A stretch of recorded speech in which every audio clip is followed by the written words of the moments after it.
guys, welcome to Muppala Training Academy. So guys, SI Ultimate Series வந்து போயிட்டு இருக்கிறது எல்லாருக்குமே நல்லபடியா தெரிஞ்ச ஒரு விஷயம் தான். நானும் ஒரு வீடியோ ஸ்டார்டிங்லயே இது வந்து பின் பண்ணி சொல்றதுக்கு காரணம் இது பல நாட்களாக போய் கொண்டிருக்கிறது. அந்த மாதிரி முன்னாடி எபிசோட்ஸ் ஏதாவது மிஸ் பண்ணிருந்தீங்கன்னா guys, இப்பதான் new comer to this video அப்படின்ற வீடியோ செஷனுக்கு வந்து நீங்க புதுசா இப்பதான் வரீங்க அப்படின்னா முன்னாடி இருக்கக்கூடிய எபிசோட்ஸ் எல்லாம் பார்த்துட்டு வந்துருங்க. தம்ப்நெயிலே நாங்க மென்ஷன் பண்ணிருப்போம் இது எத்தனையாவது எபிசோட் அப்படின்னு சொல்லிட்டு. நீங்க ஒண்ணுமே வேணா யூடியூப்ல போயிட்டு அந்த சர்ச்ல இருக்குல்ல, அங்க போய் just SI Ultimate Episode 1, SI Ultimate Episode 2 அப்படி சர்ச் பண்ணாலே உங்களுக்கான அந்த இது கிடைச்சிடும். ஸோ அதெல்லாம் நீங்க பார்த்துட்டு வரும்போது உங்களுக்கு கொஞ்சம் யூஸ்ஃபுல்லாகவும் இருக்கும், நல்லாவும் பயனடைவீங்க. நோட்ஸ் முக்கியமா எடுத்து எழுதி வச்சுக்கோங்க. Notes is very important. ஏன்னா ஒரு தடவை சொல்லி கேட்கறத விட அது ஒரு தடவை எழுதும் போதும் மனசுல நல்லா பதியும் அப்படின்றதுனால மட்டும்தான் உங்க நோட்ஸ் எழுத வைக்கிறேன். இல்லைன்னா இதை PDF கொடுத்துட்டு போறதுக்கு எனக்கு ஒண்ணுமே ஆயிடாது. PDF கொடுத்தா இது உன்னுடைய ஃபோன் ஸ்டோரேஜ்ல 10ஓட 11வது டாக்குமெண்டா போய் சேரும்ன்றது மட்டும்தான் என் எண்ணமே தவிர அதை நீங்க வந்து எந்த அளவுக்கு யூஸ் பண்ணிப்பீங்கன்றது எனக்கு தெரியாது. பட் ஆனா நீங்க ஒரு நோட்ஸ் எழுதும் போது கண்டிப்பா நான் எழுதுனேன், என் கை வலிக்க எழுதுனேன்னு சொல்லிட்டு அது படிப்பேன். ஸோ அதனால கண்டிப்பா நோட்ஸ் எடுங்க, அது ரொம்ப ரொம்ப very important. So SI Ultimately இப்ப பார்க்க போறது சயின்ஸ் கொஸ்டின் தான் again. So in base methyl orange changes into which colour அப்படின்னு சொல்லிட்டு கேட்கிறாங்க. ஸோ காரத்தில் மெத்தில் ஆரஞ்சு எந்த நிறமாக மாறும் அப்படின்னு சொல்லிட்டு கேட்கிறாங்க. ஸோ நம்மளை பொறுத்தவரை சொல்யூஷன்ஸ் வந்து பாத்தீங்கன்னா ரெண்டு வகையான சொல்யூஷன்ஸ் இருக்கு. ஒன்று வந்து பாத்தீங்கன்னா அசிடிக் சொல்யூஷன், இன்னொன்று வந்து பேஸ் சொல்யூஷன். அசிடிக் அப்படின்னா அமிலங்கள், பேஸ் அப்படின்னா காரங்கள். ஸோ இது ரெண்டுத்திலயுமே வந்து நம்மளுக்கு கொடுத்திருக்கிற சொல்யூஷன் ஆசிடா இல்ல பேஸா இதை கண்டுபிடிக்கிறதுக்கு என்ன பண்ணுவோம்னு பாத்தீங்கன்னா இண்டிகேட்டர்ஸ் அப்படின்னு சொல்லிட்டு யூஸ் பண்ணுவாங்க. இண்டிகேட்டர்ஸ்னா தமிழ்ல என்னமா நிறங்காட்டிகள். அந்த நிறங்காட்டிகளா எது பயன்படுது அப்படின்னு பாத்தீங்கன்னா நம்ம எல்லாம் வந்து கெமிஸ்ட்ரி லேப் போகும்போது பிராக்டிகல்ஸ் பண்ணும்போது ரெண்டு வகையான காமன் இண்டிகேட்டர்ஸ் வந்து நமக்கு ஒன்று கொடுப்பாங்க. ஒன்னு வந்து பாத்தீங்கன்னா பெனாப்தலின் சொல்லக்கூடிய ஒரு இண்டிகேட்டர் கொடுப்பாங்க. இன்னொன்னு வந்து பாத்தீங்கன்னா மெத்தில் ஆரஞ்சு. ஓகேங்களா? சோ தமிழ் மீடியத்துல இங்க எழுதிருக்கேன் பாருங்க, மெத்தில் ஆரஞ்சுன்றது இங்க கொடுத்திருக்காங்க. ஓகே, பெனாப்தலின் அப்படின்னா எப்படி இருக்கும் தமிழ்ல? பெனாப்தலின். ஓகேவா? சோ இந்த ரெண்டு இண்டிகேட்டர்ஸ் நமக்கு பொதுவா கொடுக்குறாங்க. இந்த ரெண்டு இண்டிகேட்டர்ஸ்ல எதை யூஸ் பண்ணணும், எதை யூஸ் பண்ணா என்ன வரும், அந்த ஆசிடா பேஸான்னு கண்டுபிடிக்கிறதுக்கு. சோ ரெண்டுத்திலயுமே நான் எழுதி போட்டுறேமா, ஏன்னா நான் ஆல்ரெடி சொன்ன மாதிரி தான் ஆசிட்னா அமிலம், பேஸ்னா காரம். நான் ஆல்ரெடி என்ன சொன்னேன், ஒரு வீடியோ பாக்குறேன்னா அது 20 கொஸ்டினோட மட்டுமா போகாம அது நிறைய கண்டென்ட் தெரிஞ்சுக்கணும்ன்றதுதான். சோ பெனாப்திலினும் ஆசிட்னா என்ன, பேஸ்னா என்ன. ஓகேவா? சரி, இப்ப நம்மளாம் லேப் பண்ணும்போது அந்த சொல்யூஷனை விட்டுட்டே இருக்கும்போது அது ஆசிட்னா ஒரு கலர்ல மாறினா இது ஆசிடிக் சொல்யூஷன், பேஸ்னா ஒரு கலர்ல மாறினா இது பேஸ் சொல்யூஷன் அப்படின்னு சொல்லிட்டு சொல்லுவாங்க. அப்போ மெத்தில் ஆரஞ்சு வந்து ஆசிடோட வினை புரியும் போது என்ன கலர் தரும்னு பாத்தீங்கன்னா ரெட், சிவப்பு. ஓகேவா? சிவப்பு. அப்ப சிவப்பு கலர் எப்ப தரும்? ஆசிடோட வினை புரியும் பொழுது. ஆனா இங்க கேள்வி என்ன இருக்கு? காரம், பேஸ். அப்ப பேஸோட வினை புரியும் போது என்ன கலர் தரும்னு பாத்தீங்கன்னா மஞ்சள். என்ன கலர்? எல்லோ. அப்ப ஆன்சர் வந்து என்னன்னு பாத்தீங்கன்னா எல்லோ. அப்போ இந்த ஒரு क्वेश्चनல நான் ரெண்டு இன்ஃபர்மேஷன் சொல்லிருக்கேன். அந்த மெத்தில் ஆரஞ்சு வந்து ஆசிடோட வினை புரியும் போது ரெட் கலரை தரும், இதே பேஸ் சொல்யூஷனோட வினை புரியும் போது என்ன கலர் தரும்? மஞ்சளை தரும் சொன்னேன். இன் கேஸ் ஆஃப் பெனாப்தலின் அப்படின்னா ஆசிடோட வினை புரியும் போது நோ கலர், எந்த விதமான கலர்லயுமே அது சேஞ்ச் ஆகாது, நிறம் மாற்றுறது. நீ எவ்வளவுதான் சொல்யூஷன் ஊத்தினாலும் அது அதே கலர்ல தான் இருக்கும். அப்போ ஒரு வரம்புக்கு மீறி நீ சொல்யூஷன் விட்டுமே கலர் சேஞ்ச் ஆகலன்னா அது என்னன்னு சொல்லிட்டு போயிடு, ஆசிட்னு சொல்லிட்டு போயிடு. எதுல? பெனாப்தலின் இண்டிகேட்டர்ல. இதே பேஸ் இண்டிகேட்டரா இருந்தா அந்த பேல் ரெட்னு இருக்குல்ல, இளஞ்சிவப்பு. இந்த இளஞ்சிவப்பு நிறத்துல வந்து என்ன ஆகும் பாத்தீங்கன்னா பேசிக் சொல்யூஷன் அந்த மாறும். அப்போ உனக்கு இந்த விஷயத்துல 4 இன்ஃபர்மேஷன் சொல்லியிருக்கேன். அப்போ இன் கேஸ் ஆஃப் ஆசிடா இருந்ததுன்னா பெனாப்தலின், ஆசிடா இருந்ததுன்னா பெனாப்தலின் என்ன கலர் தரும்? No colour. பேஸா இருந்ததுன்னா பெனாப்தலின் என்ன கலர் தரும்? பேல் ரெட். ஓகேவா? சோ அதே மெத்தில் ஆரஞ்சு ஆசிடா இருந்துச்சுன்னா ரெட் கலர், இல்லைன்னா சிவப்பு அமிலமா இருக்கும் போது, காரம்ல மஞ்சள், எல்லோ, இந்த மாதிரி கலர்ஸ் தான் தரும். சோ இதுல இருந்து உனக்கு ஒரு क्वेश्चन என்னன்னு பாத்தீங்கன்னா இயற்கை நிறங்காட்டியாக செயல்படுவது எது? கமெண்ட் பாக்ஸ்ல கமெண்ட் பண்றியா? இயற்கை நிறங்காட்டியாக செயல்படுவது எது? ஓகேவா? So second question, at which situation gobar gas is formed? Gobar gas எந்த சூழலில் உருவாகிறது? ஓகே, கோபர் கேஸ்னா முதல்ல என்ன? இது வந்து ஒரு இயற்கை உயிரி பலி வாயு அப்படின்னு சொல்லுவாங்க தமிழ்ல வந்து கோபர் கேஸ் என்னன்னு சொல்லுவீங்க? இயற்கை உயிரி பலி வாயு. அப்ப இங்கிலீஷ்ல நேச்சுரல் பயோகேஸ். ஓகேவா, நேச்சுரல் பயோகேஸ், இதுதான் வந்து இங்கிலீஷ்ல சொல்றது. சோ இது எப்படி உருவாகுவீங்க அப்படின்னு பாத்தீங்கன்னா, சோ நம்ம வீட்ல இருக்கக்கூடிய நேச்சுரல் வெஜிடேஷன்ல இருக்கக்கூடிய கழிவுகள், அதாவது வந்து வீட்ல இருக்கக்கூடிய அந்த காய்கறிகள் வெட்டி நீங்க அந்த கழிவுகள் மூலமாகவும், சாணம், முக்கியமா கவு டங்குன்னு சொல்லுவீங்கம்மா, இட்ஸ் மேஜர், இது தேவை கண்டிப்பா, மாட்டுச்சாணம். ஓகேவா, சோ மாட்டுச்சாணம்ன்றது முக்கியம் இந்த கோபர் கேஸ் உருவாகிறதுக்கு. சோ அந்த மாட்டுச்சாணத்தெல்லாம் வச்சு ஒரு நல்ல குழி தோண்டி அதுக்குள்ள வந்து இதை புதைச்சி டம்ப் பண்ணி வைப்பாங்க. சோ அந்த நேச்சுரல் வெஜிடபிள் வேஸ்ட் பிளஸ் வந்து இயற்கையா கிடைக்கக்கூடிய சில கழிவுகள், நெக்ஸ்ட் இந்த மாட்டுச்சாணம், இதெல்லாம் ஒரு குழிக்குள்ள வச்சு நல்லா டம்ப் பண்ணி காற்றே உள்ள புக முடியாத சூழ்நிலையில வச்சா மட்டும்தான் இந்த இயற்கை உயிரி வளிவாயு வந்து நமக்கு கிடைக்கும், கோபர் கேஸ் சொல்லிட்டு. அப்போ வித் நோ ஹேர் எக்ஸிஸ்டன்ஸ் கண்டிஷன்ல தான் இந்த கோபர் கேஸ் ஆனது ஃபார்ம் ஆகுது. நாளை பின்ன நமக்கு கேட்கலாம்ல, அதுக்கு தெரிஞ்சு வச்சுக்கோங்க. அடுத்தது third question, in India where is conservation of forest biodiversity is situated? இந்திய வன உயிரி பாதுகாப்பு நிறுவனம் அமைந்துள்ள இடம் எது? இந்திய வன உயிரி ஃபாரஸ்ட் கன்சர்வேஷன், ஓகேவா, அந்த இடம் அமைஞ்சுள்ள இடம் எதுன்னு பாத்தீங்கன்னா உத்தரகாண்ட் மாநிலத்தில் இருக்கு. சோ உத்தரகாண்ட் மாநிலத்துல எந்த பகுதியில இருக்குன்னு பாத்தீங்கன்னா டேராடூன். ஏன்னா இருக்கக்கூடிய ஆப்ஷன்ல உத்தரகாண்ட்ல இருக்கக்கூடிய ஒரே பகுதி வந்து டேராடூன். அப்போ கன்சர்வேஷன் ஆஃப் ஃபாரஸ்ட் பயோடைவர்சிட்டி, இந்திய வன உயிரி பாதுகாப்பு நிறுவனம் அமைந்துள்ள இடம் வந்து எதுன்னு பாத்தீங்கன்னா டேராடூன்ல இருக்கு. சோ இதுல இருந்து நான் உங்களுக்கு ஒரு 2 क्वेश्चन கேட்கிறேன். ஆல்ரெடி இயற்கை நிறங்காட்டினா என்னன்னு கேட்டிருந்தா அதுக்கு ஒன்று ஆன்சர் பண்ணிடுங்க. இப்போ நான் அகைன் ஒரு 2 क्वेश्चन கேட்கிறேன், அந்த 2 क्वेश्चनக்கு என்னன்றதை ஆன்சர் பண்ணிடுங்க. ஒன்னு என்னன்னு பாத்தீங்கன்னா forest conservation act, forest life conservation, forest வேணா, ஃபாரஸ்ட் லைஃப் கன்சர்வேஷன் ஆக்ட், இந்திய வன உயிர் பாதுகாப்பு சட்டம் எந்த வருடம் இயற்றப்பட்டது? என்னது? இந்திய வன உயிர் பாதுகாப்பு சட்டம் எந்த வருடம் இயற்றப்பட்டது? இதுக்கு இயர் வந்து என்னன்றத கமெண்ட் பாக்ஸ்ல கமெண்ட் பண்ணுங்கம்மா, ஏன்னா நம்ம தெரிஞ்சுக்க வேண்டியது அதிகமா இருக்கு. சோ அதே நேரத்தில் இன்னொரு question, who is called as son of forest? son of forest and then வந்து அவர் எந்த state belongs to which state அப்படின்றதையும் கமெண்ட் பண்ணுங்க. சோ தமிழ்ல சொல்றதுன்னா இந்தியாவின் வனமகன், இந்தியாவின் வனமகன் என்று அழைக்கப்படக்கூடியவர் யார்? வனமகன் யார்? மேலும் அவர் எந்த மாநிலத்தை சேர்ந்தவர்? which state he belongs to? இது ரெண்டுத்தையுமே வந்து கமெண்ட் பாக்ஸ்ல கமெண்ட் பண்ணுங்க. அப்ப நான் இந்த கேள்வி உனக்கு கேட்கிறேன், அது கமெண்ட் பண்றேன் அப்படின்னா நீ படிச்சுக்கிட்டு இருக்க, ஓரளவுக்கு நல்லா படிச்சுட்டு இருக்கன்ற மாதிரி அர்த்தம். ஓகேவா? சோ 2 क्वेश्चन கேட்டிருக்கேன். கன்சர்வேஷன் ஆஃப் ஃபாரஸ்ட் ஆக்ட், இந்திய வன உயிர் பாதுகாப்பு சட்டம் எந்த ஆண்டு இயற்றப்பட்டது? இன்னொன்று வந்து son of forest, who is called son of forest, இந்தியாவின் வனமகன் என்று அழைக்கப்படக்கூடியவர் யார்? மேலும் அவர் எந்த மாநிலத்தை சேர்ந்தவர்? இது எல்லாத்தையும் கமெண்ட் பண்ணுங்கம்மா. ஓகே, அடுத்தது first national park in India, இந்தியாவின் முதல் தேசிய பூங்கா எது அப்படின்னா இந்த நேரத்துக்கு எல்லாருக்குமே தெரியும். ஆனா அதனுடைய ஹிஸ்டரி நம்ம தெரிஞ்சுக்கணும் இல்ல, ஏன்னா நம்ம ஆள பின்ன இது தெரிஞ்சிச்சு பையனுக்கு கொஞ்சம் क्वेश्चन ட்விஸ்ட் பண்ணணும் அப்படின்னு சொல்லிட்டு பண்ணாங்கன்னா என்ன பண்ணுவீங்க? சோ இந்தியாவின் முதல் தேசிய பூங்கா ஜிம் கார்பெட் தேசிய பூங்கான்றது எல்லாருக்குமே தெரியும். எந்த வருடம் துவங்கப்பட்டதுன்னா இந்தியாவில 1936ஆம் வருடம் எய்லி தேசிய பூங்கா,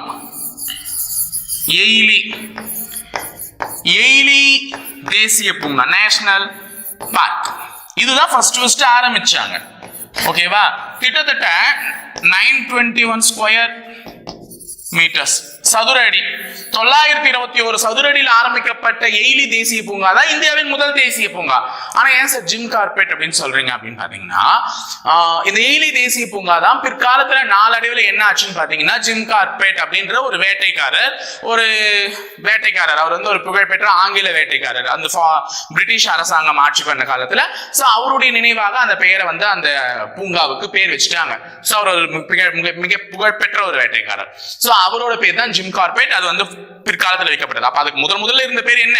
எய்லி தேசிய பூங்கா. ஆனா இது கேட்கிறானோ இல்லையோ, நமக்கு இது கேட்பாங்கல்ல, இதனுடைய ஆரம்பிக்கப்பட்ட ஆண்டு 1936ஆம் ஆண்டு ஜிம் கார்பெட் நேஷனல் பார்க் ஆனது வந்தது. இது எந்த ஊர்ல இருக்கு? இல்லைன்னா இதே கூட क्वेश्चन ட்விஸ்ட் பண்ணலாம்ல. ஜிம் கார்பெட் நேஷனல் பார்க் இந்தியாவின் முதல் தேசிய பூங்காவாகும், அது எந்த மாநிலத்தில் உள்ளது அப்படின்னு சொல்லிட்டு பஞ்சாப் மாநிலத்தில் உள்ளது அப்படின்னு கொடுத்தாங்கன்னா அந்த கூற்று சரியா தவறானா தவறு.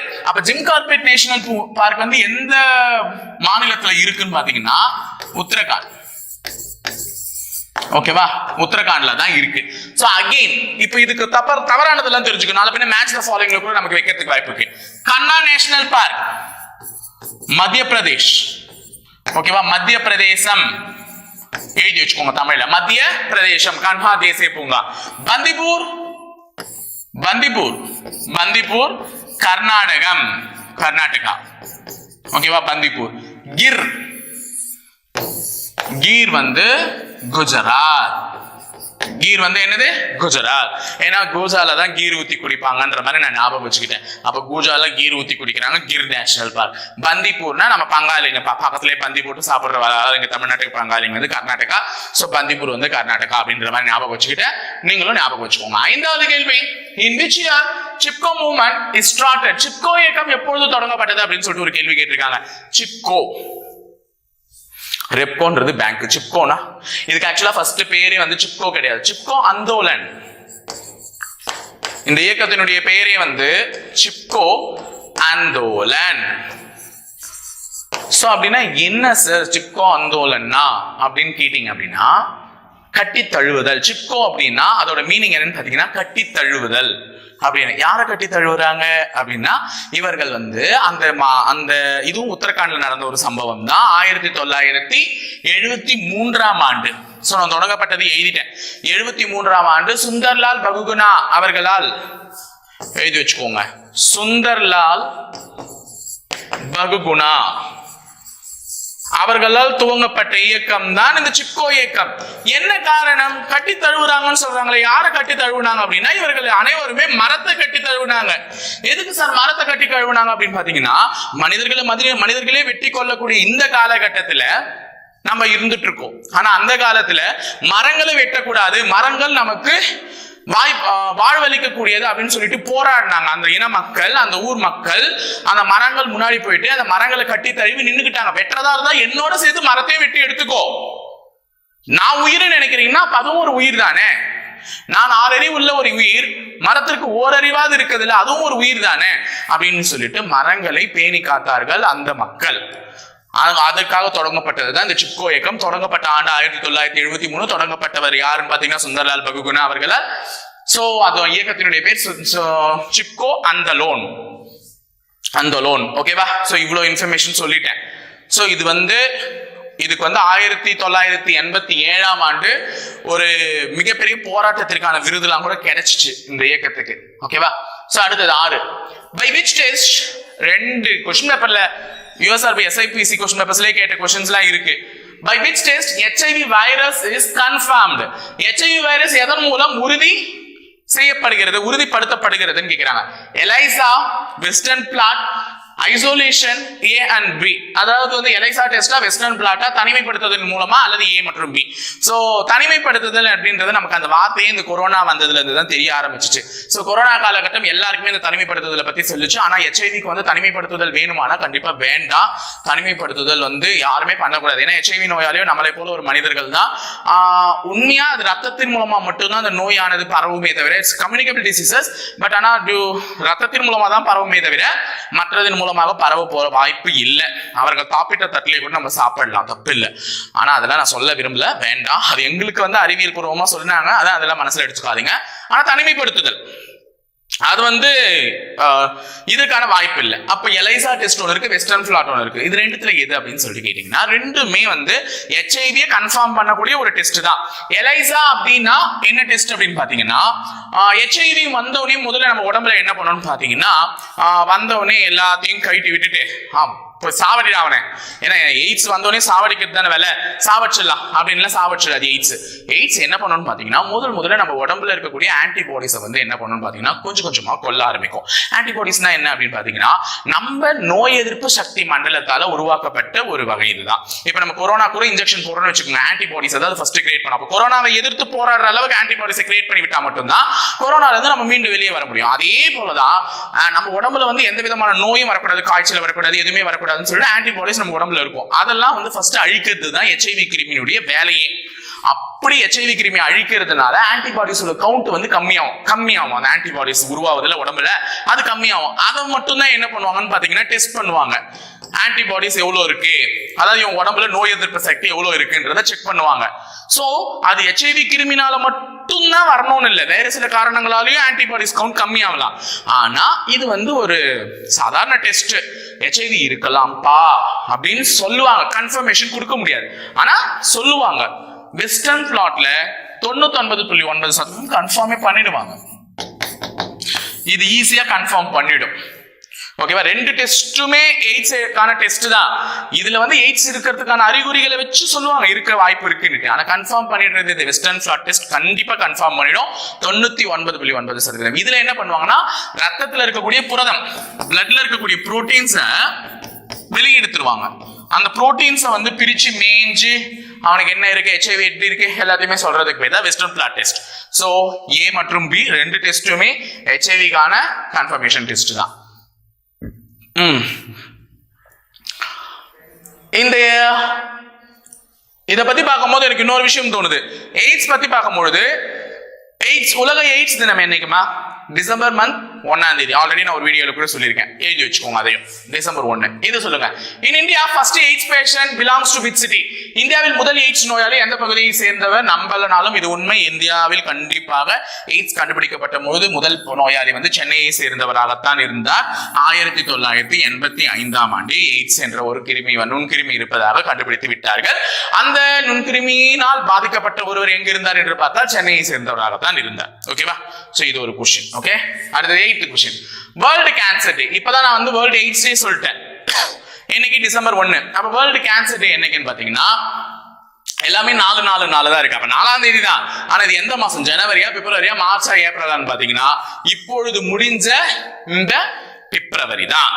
ஓகேவா, பிப்ரவரி மாசம் தான் வேர்ல்டு கேன்சர் டே, பிப்ரவரி 4ஆம் தேதி. அப்போ கேன்சர் அப்படின்னும் போது அது ஒரு புற்றுநோய், அது எல்லாருக்குமே தெரிஞ்ச விஷயம் தான். ஸோ வருஷம் அதுக்கு ஒரு சில விஷயங்கள்லாம் பண்ணுவாங்க. என்னென்னு பார்த்தீங்கன்னா கேன்சர் அந்த டேக்கான தீம் அப்படின்னு சொல்லிட்டு ரிலீஸ் பண்ணுவாங்க, கருப்பொருள் அப்படின்னு சொல்லிட்டு ரிலீஸ் பண்ணுவாங்க. அது என்ன கருப்பொருள் அப்படின்றது க்ளோஸ் த கேர் கேப் அப்படின்ட்டு வந்தாங்க.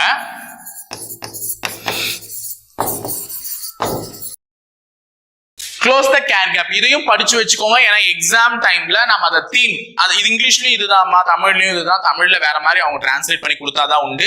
க்ளோஸ் த கேர் கேப்ன்ற மாதிரி பார்த்துக்கோங்க. ஏன்னா புற்றுநோயாளிகளை வந்து ரொம்ப இதுவா கேப்லாம் இல்லாம நல்லபடியா கவனிச்சுக்கணும் அப்படின்ற மாதிரி மீனிங்.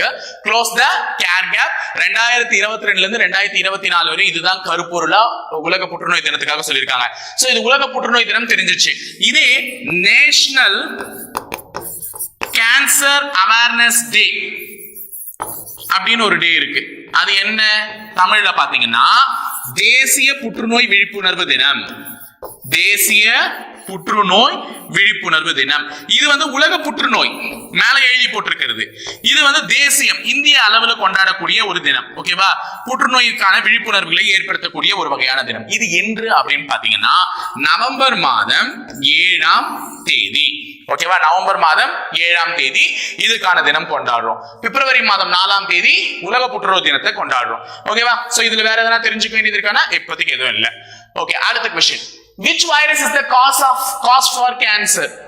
புற்றுநோயை உண்டாக்கும் வைரஸ் எதுன்னு கேக்குறாங்க. அப்போ எந்த வைரஸ் அந்த பொறுப்பை எடுத்துட்டு இருக்கு புற்றுநோயை உண்டாக்குவதற்கான பொறுப்பு அப்படின்னு பாத்தீங்கன்னா 2 வகையான வைரஸ். இங்க A மற்றும் B ஒரு ஆப்ஷன் வைக்கிறாங்கனாலே அது சும்மா வைக்க மாட்டாங்க. அதை நான் ஃபர்ஸ்ட் லிசன் பண்ணிக்கோங்க. A மற்றும் B அப்படின்னாலே அது A மற்றும் B இருக்கும், ரெண்டுமே இருக்கிறதுனால தான் அந்த ஆப்ஷனை வைக்கிறாங்க. அப்ப ஆங்கோஜெனிக் and then கார்சினோஜென்கள். So carcinogens and then oncogen எதுக்கு அப்படின்னு சொல்லிட்டு பாத்தீங்கன்னா இந்த ரெண்டுமே வந்து ஒரு கேன்சரை ஏற்படுத்துறதுக்கான வைரஸஸ் தான். சோ இந்த ஆங்கோஜெனிக் வந்து பாத்தீங்கன்னா நம்ம யூஸ் பண்ணக்கூடிய கெமிக்கல்ஸ், ரசாயன பொருட்கள்லாம் யூஸ் பண்றோம். சம் மெம்பர்ஸ் என்ன பண்ணுவாங்க, கெமிக்கல்ல வேற அந்த கம்பெனிஸ்ல வேலை பார்ப்பாங்க, ரசாயன இதெல்லாம் யூஸ் பண்ணிட்டு சம்டைம்ஸ் அதை நல்லா வாஷ் பண்ணாம அப்படியே கூட சாப்பிடுவாங்க. அது நாள்பட தான் என்ன ஆகும்னு பாத்தீங்கன்னா அது ஒரு வைரஸா ஃபார்ம் ஆகி நமக்கு கேன்சர்ல அந்த ஸ்டெம் செல்ஸ்ல வருவதற்கான வாய்ப்புகள் இருக்கு.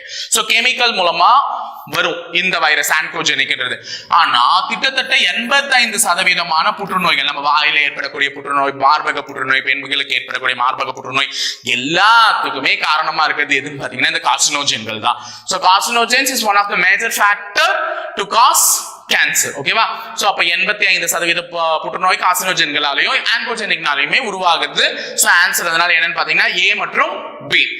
HDC. HDC அப்படின்னா என்னன்னு பாத்தீங்கன்னா ஹைடோஸ் chemotherapy. ஹைடோஸ் chemotherapy CDH HDC ஹைடோஸ் chemotherapy. Sir chemotherapy அப்படின்னா கேன்சருக்கு கொடுக்கக்கூடிய ஒரு ட்ரீட்மெண்ட் தானே? ஆமா. அப்போ அது கேன்சரை குறைக்க தானே பயன்பட போகுதுன்னா ஆமா அப்படின்னு சொல்லுவேன். நினைச்சீங்கன்னா அது தப்பு. கேன்சருக்கு கொடுக்கக்கூடிய கீமோதெரபி, ஓகேவா? கீமோதெரபின்றது வந்து கேன்சரை குணப்படுத்துவதற்காக கொடுக்கக்கூடிய ஒரு சிகிச்சை முறை. அதை கொடுத்தா கேன்சர் முழுசா குணமாயிடும், குறையாது, குணமே ஆயிடும். ஆனா இது ஆன்சர் இல்ல. என்ன பண்ண போகுதுன்னு பாத்தீங்கன்னா இதய நோய்க்கான ஆபத்தை இது அதிகரிக்க போகிறது. என்னது? இதய நோய்க்கான ஆபத்தை இது அதிகரிக்க போகிறது. எது? இந்த ஹைடோஸ் கீமோதெரபி.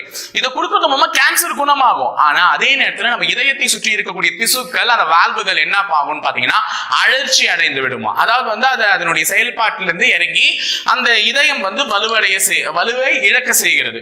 அதனால இதய நோய்க்கான ஆபத்து தான் அதிகரிக்கும். அப்ப HDC மூலமா it increases heart problems. அடுத்தது BMI. BMI என்னன்னு உங்களுக்கு எல்லாருக்கும் தெரியுமே. B body, M mass, I index. BMI, ஓகேவா? Body mass index. உடல் நிறை குறியீட்டெண். உடல் நிறை குறியீட்டெண் தமிழ்ல நாளை பின்ன இதுக்கான விரிவாக்கம் கேட்டுற போறாங்க, அதுக்கு தான் சொல்லிடுறேன். உடல் நிறை குறியீட்டெண், இதுதான் BMI சொல்றாங்க. அப்போ ஒரு மனிதனுடைய எடைக்கு ஏற்ப அவனது உயரம் இருக்க வேண்டும். இதுதான் இந்த பாடி மாஸ் இண்டெக்ஸ் நமக்கு குறிக்கிறது. ஒரு மனிதனுடைய எடைக்கு ஏற்பத்தான் அவனுடைய உயரம் என்ன இருக்கணும். உயரத்திற்கேற்ற எடை இருக்கக்கூடாது, எடைக்கேற்ற உயரம் வளரணும் அப்படின்னு சொல்றாங்க. So weight divided by height, ஓகேவா? எடை பை உயரம், இதுதான் அதனுடைய ஃபார்முலா. சோ எடை எதுல குறிப்பீங்க? கிலோகிராம்ல குறிப்பீங்க. weight எதுல மெஷர் பண்ணுவீங்க? கிலோகிராம்.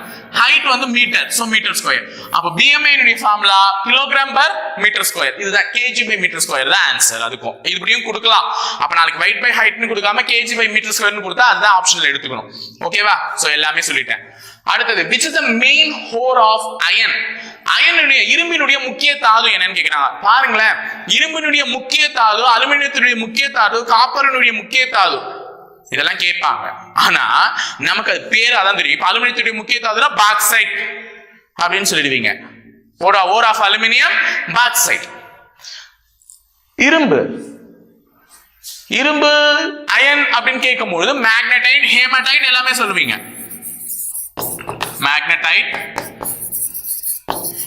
ஹேமடைட், இது ரெண்டுல இருந்து தான் 75% இரும்பினுடைய தாது.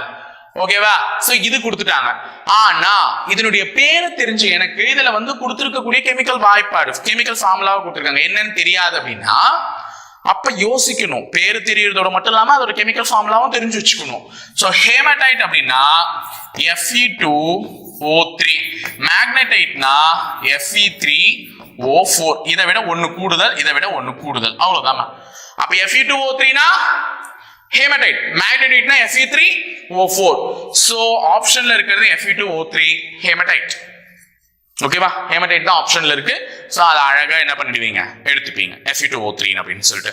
Fe3O4 இருந்ததுன்னா மேக்னடைட், அதை எடுத்துக்கலாம். ஓகேவா? இதை தவிர்த்து இன்னும் 3 இருக்கு.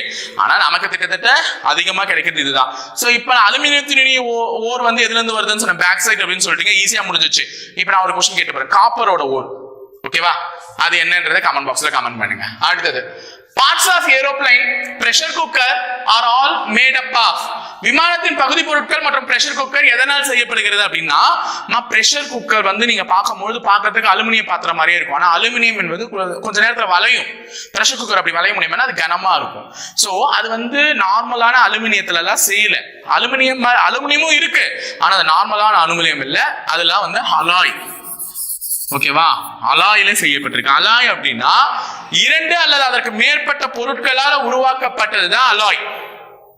2 அல்லது அதற்கு மேற்பட்ட பொருட்களால் உருவாக்கப்பட்டது அலாய். அந்த மாதிரி எந்த அலாயால உருவாக்கப்பட்டதுன்னா டியூராலமீன். இதுலதான் வந்து ஏரோப்ளைனுடைய பார்ட்ஸும் பிரஷர் குக்கருடைய பார்ட்ஸையும் உருவாக்கப்பட்டிருக்கு. இப்ப தங்கம் என்பது நமக்கு நேரடியாக கிடைக்கக்கூடிய ஒரு மெட்டல். ஆனா பித்தளை என்பது நேரடியாக கிடைக்கக்கூடிய மனம் கிடையாது. 2 பொருட்கள் உருவானது சேர்ந்ததுதான் பித்தளை. அந்த மாதிரி தான் டியூராலமினும் ஒரு 4 விதமான பகுதி பொருட்களால உருவாக்கப்பட்டதுதான் டியூராலமின். அதனால அது ஒரு அலாய் வகையை சேர்ந்தது. அப்ப டியூராலமின் எதாலெல்லாம் உருவாக்கப்பட்டுச்சு அப்படின்னு பாத்தீங்கன்னா அதுல மேஜர் வந்து அலுமினியம் தான். மேஜர் அலுமினியம் தமிழ்ல. ஓகேவா? அலுமினியம். ரெண்டாவது என்ன இருக்கும்? காப்பர், செம்பா. அடுத்தது மேங்கனீஸ், மெக்னீசியம். இவங்க 2 பேருமே இருக்காங்க. Magnesium plus manganese. சோ இத ஒரு ஈக்குவேஷனா ரெப்ரசன்ட் பண்ணணும்னா எப்படி பண்ணலாம் அப்படின்ட்டு நீ யோசிக்கணும். மேங்கனீஸ், சோ அலுமினியத்துக்கு Al பிளஸ் காப்பருக்கு Cu பிளஸ் மேங்கனீஸ்க்கு Mg பிளஸ் மெக்னீசியத்துக்கு மெக்னீசியத்துக்கு Mg, மேங்கனீஸ்க்கு Mn. ஓகேவா? சோ இதுதான் இது. இதுல கிட்டத்தட்ட 95% அலுமினியம் தான். அப்ப உனக்கு உருவாக்கக்கூடிய அந்த டியூராலமின்ல 95% அலுமினியம் தான் இருக்கு, 4% காப்பர் இருக்கு. அப்ப இந்த மேங்கனீஸும் மெக்னீசியமும் கிட்டத்தட்ட 0.5% தான் இருக்கு. ஓகேவா? 0.5% தான் இருக்கு. அப்ப அலுமினியம் 95%, காப்பர் 4%, மெக்னீசியம் 0.5%, மேங்கனீஸ் 0.5%. இது வந்து டியூராலமினுடைய பகுதிகள். அடுத்தது components which are formed only by carbons and hydrogens are called as ஈஸியா சொல்லிட்டு இருப்பேன். கார்பன் மற்றும் ஹைட்ரஜன் மட்டுமே இணைந்து உருவாகக்கூடிய சேர்மங்களை என்னவென்று அழைப்பார்கள்னா ஹைட்ரோ கார்பன்ஸ். ஏன்னா ஹைட்ரோன்றது ஹைட்ரஜன், கார்பன்ன்றது கார்பன்ஸ். சோ அப்ப 2 மட்டுமே சேர்ந்ததுன்னா அது ஹைட்ரோ கார்பன்ஸ் சொல்றாங்க. ஹைட்ரோ கார்பன்ஸ்ல மொத்தம் 4 வகை இருக்கு. அல்கைன்ஸ், அரோமேட்டிக் ஹைட்ரோ கார்பன்ஸ், இந்த மாதிரி நிறைய இருக்கு. சோ 4 வகை இருக்கு. அதுல ஆல்கேன்ஸ் குரூப் இருக்கு. அதுல இருக்கக்கூடியதுல ரொம்ப முக்கியம். இதுல வந்து அந்த 10 to power 1, power 2, power 3 அதை வச்சு சொல்லுவாங்க. இப்போ இதுல நான் 4 எழுதி போறேன். இது CH4 முக்கியம், C2H6, C3H8, C4H10.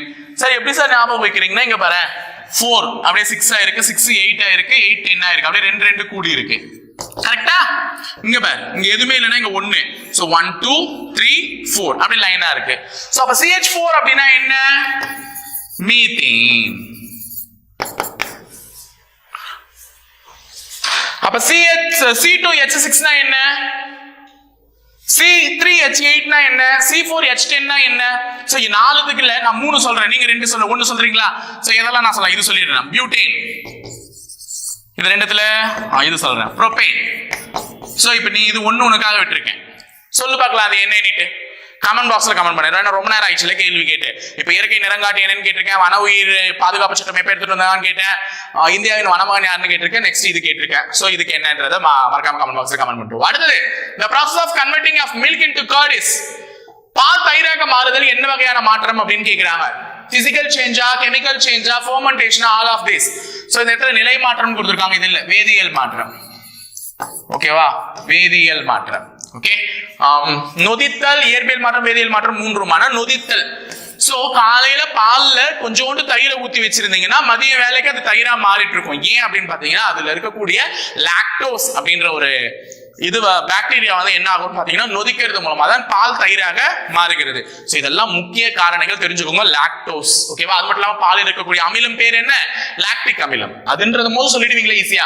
16 which one of the following present in cough syrup? cough syrupல எது இருக்குன்னு கேக்குறாங்க. இருமல் மருந்துகளில் உள்ளது வந்து பாத்தீங்கன்னா எத்தனால், எத்தில் ஆல்கஹால். அது எத்தனால்னு சொல்றதை விட என்னன்னு சொல்லுவாங்க? எத்தில் ஆல்கஹால் அப்படின்னு சொல்லுவாங்க. ஓகேவா? ஆல்கஹால் அப்படினாலே வந்து குடிக்கக்கூடிய ஒரு போதை மருந்து தான். அதனால இருமல் மருந்து டேஸ்டா இருக்குன்னு குடுங்கன்னு கூட கேட்பீங்க. சோ அது குடிக்கிறது மூலமா ஒரு படத்துல விவேக் சார் கூட சொல்லியிருப்பாரு, பிராந்தில வந்து வால்மிளகு 4 போட்டு குடிச்சா எப்பேற்பட்ட குரலா இருந்தாலும் சரியாயிடும். அந்த மாதிரி எத்தில் ஆல்கஹால் காஃப் சிரப் குடிச்சா இருமல் வந்து நிக்குது அப்படின்னா அதுல வந்து எத்தில் ஆல்கஹால் கொஞ்சோண்டு ஆல்கஹால் இருக்குன்னு அர்த்தம். 17 in hospitals which one is used to clean injuries? மருத்துவமனைகளில் காயங்களை துடைக்க பயன்படுவது வந்து ஆன்டி இன்ஃப்ளமேட்டரி, புரை தடுப்பான்கள். ஓகேவா? ஆன்டி இன்ஃப்ளமேட்டரி வச்சு தான் என்ன பண்ணுவாங்க, நம்மளுக்கு இருக்கக்கூடிய காயத்தை குணப்படுத்துவாங்க. இங்க ஹேண்ட் சானிடைசர்னு போட்டுறாதீங்க.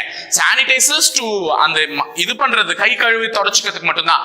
ஆனா ஒரு காயம் ஏற்பட்ட பகுதியை வந்து கிளீன் பண்றதுக்கு ஆன்டி இன்ஃப்ளமேட்டரி புரை தடுப்பான்களை பயன்படுத்துவாங்க. What is used in hand sanitizers? Hand sanitizersல என்ன பயன்படுத்துறாங்க அப்படின்னா அதுல எல்லாருக்குமே தெரியும் ஆல்கஹால் தான் பயன்படுத்துறாங்க. ஆல்கஹால் அப்படின்னா நிறைய நேரத்துல கொரோனா டைம்ல கூட பார்த்திருக்கேன், குடிச்சிட்டு அதாவது சாராயம் கிடைக்கலன்னு சொல்லிட்டு ஹேண்ட் சானிடைசர் எடுத்து குடிச்சிட்டாங்க. பார்க்கறதுக்கு ஆல்கஹால் மாதிரியே இருக்கு, வாசனை இருக்குன்னு சொல்லிட்டு ஆல்கஹால் பயன்படுத்துறாங்க, பட் அதை குடிச்சாலும் உயிரோட இருக்க மாட்டாங்க. ஏன்னா நீங்க கையிலேயே கூட இது பண்ணிட்டு தொடச்சிட்டு மூந்து பாத்தீங்கன்னாலே தெரியும் ஆல்கஹால் ஸ்மெல் கொஞ்சம் வரும். ஓகேவா? அடுத்தது 19வது கேள்வி, soaps R classified into how many types? Soap எத்தனை வகைப்படும் அப்படின்னா, சோப்பு வந்து 2 வகைப்படும். ஓகேவா? சோப்பு எத்தனை வகைப்படும்? 2 வகைப்படும். சோ ஒன்னு வந்து பாத்தீங்கன்னா சாஃப்ட் சோப், இன்னொன்று வந்து ஹாட் சோப். தமிழ்ல வந்து ஒன் சோப்பு, ஹாட் சோப்புனா ஒன் சோப்புன்னு சொல்லுவாங்க, சாஃப்ட் சோப்புனா மென் சோப்பு. மென்னுனா உடனே உமனுக்கு இல்லையா சார்னு கேட்காதீங்க, இந்த மென்னு வேற, சாஃப்டா இருக்கக்கூடிய மென். ஓகேவா? சோ பொட்டாசியம் ஹைட்ராக்சைடு KOH மட்டுமே இருந்தா அது சாஃப்ட் சோப். என்னது? Potassium hydroxide, potassium K hydroxide, hydroxide. ஓகேவா? சோடியம் ஹைட்ராக்சைடு, சோடியம் ஹைட்ராக்சைடு இது இருந்ததுன்னா அது என்ன சோப்பு? One soap. அப்ப பொட்டாசியம் ஹைட்ராக்சைடு இருக்கிறது சாஃப்ட் சோப், ஒன் சோப்புன்றது ஹாட் சோப்ல வந்து சோடியம் ஹைட்ராக்சைடு இருக்கு. தெரிஞ்சு வச்சுக்கோங்க, இந்த ரெண்டுத்துக்கும் உள்ள ஒரே வித்தியாசம் அந்த பொட்டாசியம் ஹைட்ராக்சைடு சோடியம் ஹைட்ராக்சைடு தான். Last and final question, bindings that are present in chemical components was? கரிம சேர்மங்களில் உள்ள பிணைப்புகளை என்ன பிணைப்புகள் என்று அழைப்பார்கள் என்றால் சக பிணைப்புகள். இட்ஸ் a bonding அப்படின்றது தான் அழைப்பார்கள். அப்ப ஆர்கானிக் கெமிஸ்ட்ரி படிச்சிருந்தா தெரிஞ்சிருக்கும். ஓகேவா? சோ இவ்வளவு क्वेश्चंस இன்னைக்கு நம்ம பார்த்துட்டு 20 क्वेश्चन இதுல டிஸ்கஸ் பண்ணிருப்போம். சோ எல்லாருக்குமே இந்த எபிசோட் இளமையா ஈஸியா புரிஞ்சிருக்கும் நம்புறேன். ஓரளவுக்கு புரிய வச்சிட்டேன் ட்ரை பண்ணி. Okay guys, keep support us. இணைந்திருங்கள் காவலர்களே, தொடர்ந்து பயணிப்போம் முப்படை பயிற்சி மையத்துடன். நன்றி, வணக்கம்.